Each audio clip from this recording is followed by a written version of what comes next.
Hi, Jaclyn. Welcome to What's Your Next podcast. Hi, Laura. Thank you. I'm so happy to be here. So happy to have you here. Today's the first time we're talking to each other, but we have been in the same room for years in Wild. our spiritual practice and meditation practice. I didn't connect the dots until you introduced yourself as in another form that you're a thriller author. I was like, I've been reading your books for 5 years. I was like, wait, it's the same person with meditate. So we'll talk about meditation because I want to talk about that. And then we'll talk about your books, but tell us a little bit about yourself. Oh my gosh, it's truly such a treat to be here with you. Like you said, it's just so fun connecting after years of seeing each other in the same kinds of rooms and Yeah. courses. Anyway, I'm an author. This is actually about to be my fifth book published, my fourth thriller, which feels absolutely wild. It's hard to believe. I used to be a lawyer. I used to live in the States. I was in Chicago practicing law, and I just always knew I wanted to be a writer since my earliest memory. And I really went to law school and just thought it was because I didn't feel like I could become a writer right away. I felt like I Yeah. obviously saved money to be able to take the leap and try it. And I wanted some life experience in my belt to be able to have things to write about. And so, anyway, I went the law path. And then eventually it just really felt like the time where I could try to take a leap. So I left my job, packed all my stuff into a carry-on backpack, and traveled the world for over a year. And eventually I settled in Tel Aviv. And I've been writing novels ever since. Yes. And that's my new life. Yes. You had a safari novel. You had a train, Agatha Christie, main Yeah. character. I love that's like my Like, favorite book. It's the well, ultimate locked door, oh closed my door. God. So touched me. Wow. Yes. And you have the latest one, which is about summer camp in the Azores, the last time we saw her, which is it brings back this idea of dual timelines of what happened in the past. We have a suspicious murder that may have happened with no body, and then coming back to it. So talk to us about the last time we saw her. Yes. Okay. So excited. I finally got hard copies in my hand. So the last time we saw her really is inspired a bit by my own history as a camper and counselor. Yeah. I'm wanting to write this sort of camp flavored story. And it's about a group of kids who go on a rugged hiking trip in the Azores Islands, which is midway between Portugal and the US, the Portuguese islands. And so they're on this camping trip, and they're also sort of following a treasure hunt for lost gold. And one of the campers disappears and is never seen again. And now it's 10 years later. The campers and the counselors from that trip are all returning to São Miguel and the Azores Islands to film a documentary about the cold case and also to have a memorial 10 years later. But what started that summer is not finished, and some feuds reignite, dangerous secrets come to light, and one of the rest of them turns up dead. And so, meaning a murderer is still out there. Murder still out there, just a lot of unreliable narrators, just documentary point of view. So you get a taste of true crime revisit, but with people you're like, can I trust you or do I not trust you? Does this make sense? Is it what I know to be true is the truth or not the truth? And I think in some ways it allow you to play around with character motivations, but also with how to get the reader engaged, which is like a fun thriller to watch.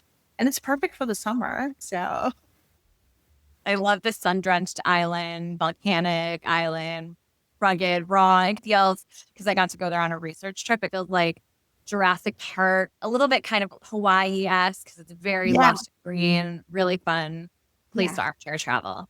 I love this. All right. So let's talk about actually what we have known each other for. We haven't talked about it, which is meditation. It's a practice that I've been practicing meditation for about almost 20 years at this point. I started really consistently in 2020 when I was actually in Chicago for a year. I moved out of New York, ended up in Chicago, thinking that's where I'm going to settle. I ended up moving again to Florida.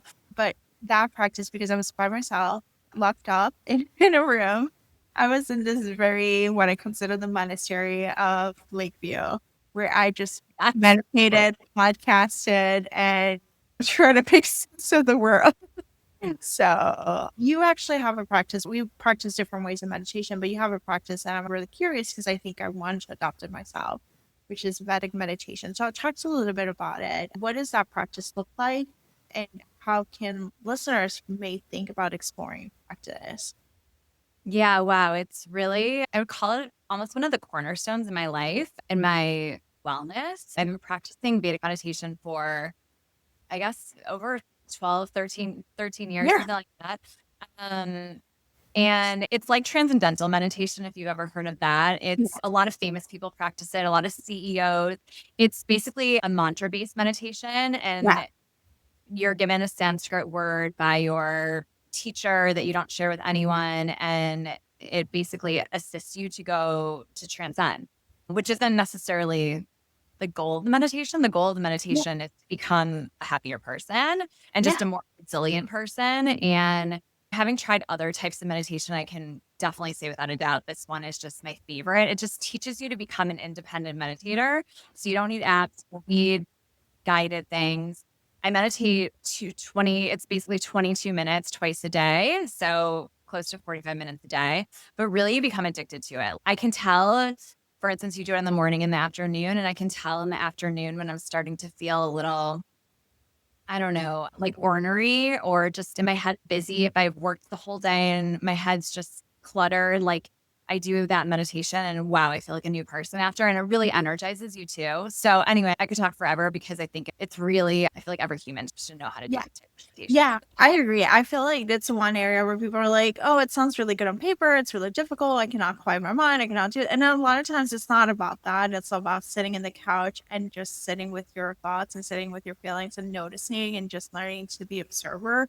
And in some ways, it not only has, for me, it hasn't made me a better person, a calmer person, but it has given me some, I've had that experience where it's like, you find all the answers to the world and then you just and you're like, oh my gosh, you're here.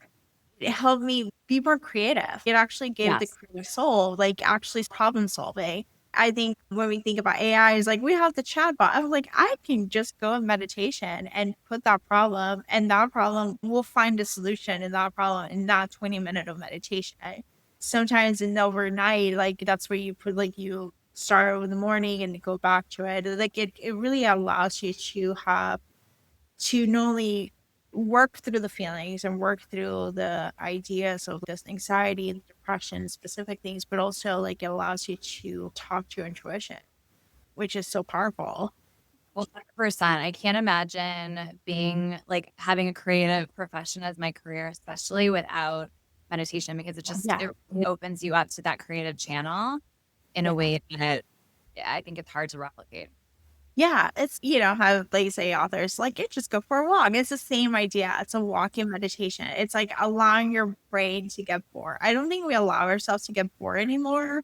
It's It's so so true. I'm such an advocate for boredom. Really, I think it's very underrated in this world. I also go on a walk every morning on the beach without my yeah. phone. It feels very important for me not to take my phone. Yeah. Times where I have to take my phone for whatever reason, I'm really irritated. It just takes away from the experience. Yeah, I think it's like allowing ourselves to be bored, allowing ourselves our mind to wander, allowing ourselves to just to accept it.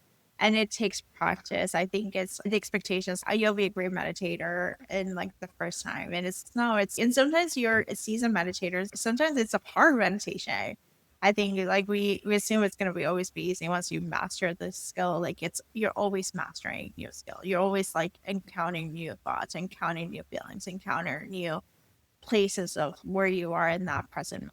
I think meditation allows you to be in the present as opposed to be in the future or in the past. In some ways, it allows you to stay more grounded, which for writing, but also pursuing your own how do I make sense for yourself in the world when the world is on fire. We dedicate that time to sit on the couch, sit on the cushion, Yes. and connect with the thoughts and then just be like, okay, well, I am I okay now? Am I safe right now that I can actually just sit still? Yes. Yeah. So I am so glad. Thank you for sharing because I'm like, I may explore that. I think I'm ready to graduate for this practice. Let's talk about some book recommendations. What kind of books do you tend to read? Wow. I'm really all over the place. I read a lot, like probably multiple books a week. I definitely love thrillers. I gravitate more towards, I want to call them fun, happy murders. Yes, the Murder. mystery. more than creepy or the horror side of things, but it really give me most all thrillers. I really love rom-coms too. So that's definitely another top genre for me. And then I read a lot of nonfiction, like spiritual, self-help type stuff, also a ton of nutrition, health. Yeah. So I think, yeah, mostly what I read. Let's talk some book recommendations. You want to talk about My Husband's Wife by Alice Feeney? I read a couple of those books and they're so good, but I haven't read this one. So tell me all about it because I know there was a whole list for this one. She's oh god, this one has such a good premise. I think this spent a lot of time on the New York Times bestseller list, but it starts with a wife who's out for a run. She just moved into this new place on the water with her husband.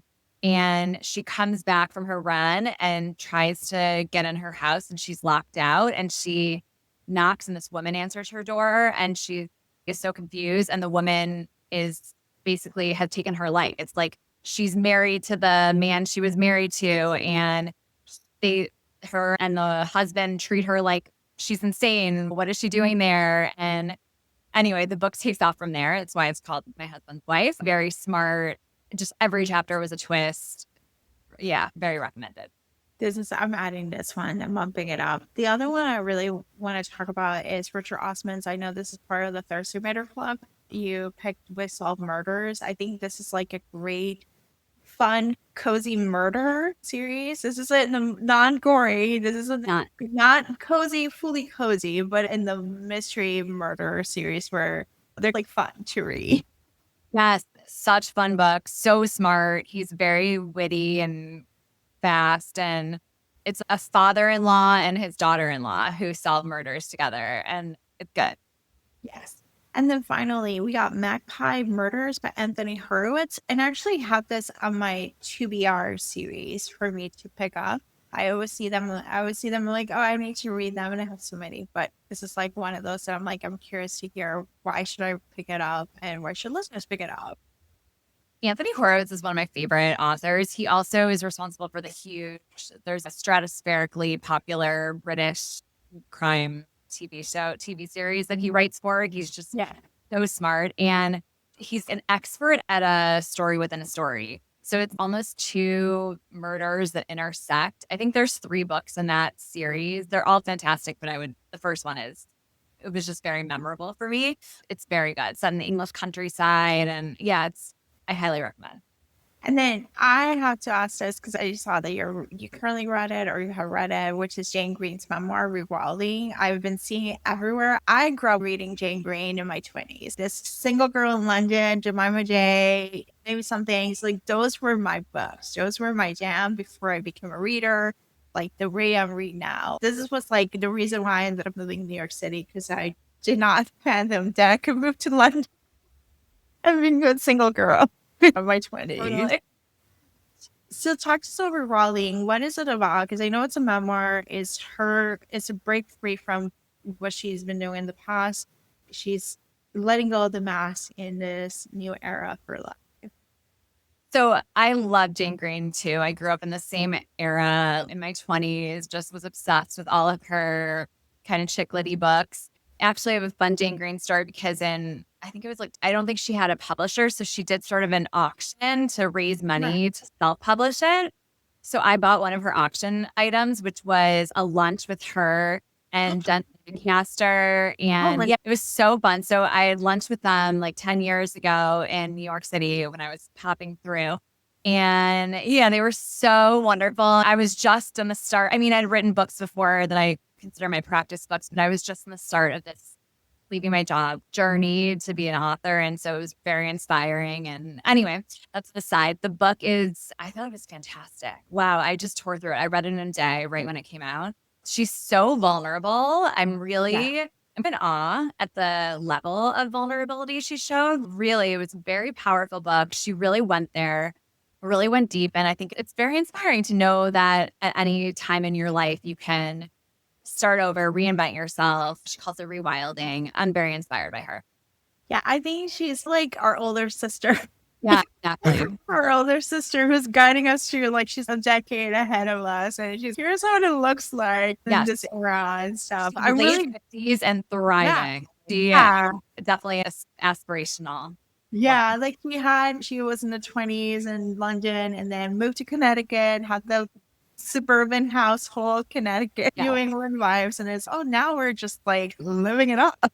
She's living up in Marrakesh now. Yeah. And it was really fun to read about her Marrakesh adventures. I've been to Marrakesh. And I actually have thought about setting a book there. But anyway, it was very fun to read Yes. that aspect also.